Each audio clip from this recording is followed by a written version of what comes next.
आता विहान ना मला इतकी लाडी-गोडी, इतकं पापी वगैरे घेतो ना, तर हे सगळं कशासाठी करतो हे तर मी तुम्हाला पुढे सांगणारच आहे. पण बरेच दिवस झाले जुडिओमध्ये ना सेल लागलेला आहे.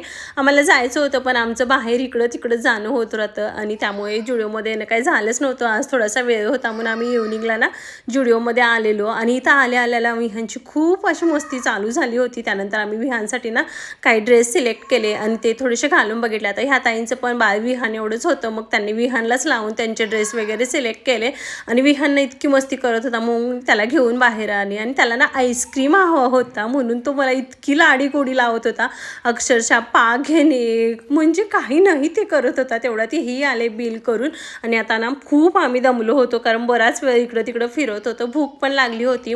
कर्वेनगरच्या नारायण ढोकळा इथं गेलो आणि मस्तपैकी ढोकळा आणि समोसा घेतला, तो छान खाल्ला आणि त्यानंतर मग घरी आल्यावर अगोदर चेंज केलं आणि त्यानंतर केस वरती बांधले ना की मग मस्त वाटतं. घरी आलं की थोडंसं रिलॅक्स वाटलं. त्यानंतर विहानसोबत थोडीशी मस्ती केली आणि त्यानंतर विहान आणि हे दोघं मिळून फोन बघत बसले. आता ह्यांचं तरी फोन बघणं चालू होतं, पण मला स्वयंपाक बनवायचा होता, तो सगळा स्वयंपाक बनवला आणि नाही म्हणताना विहानसाठी हे 4 ड्रेस घेण्यात आले. तिकडे एकदा गेलो की असंच होऊन जातं.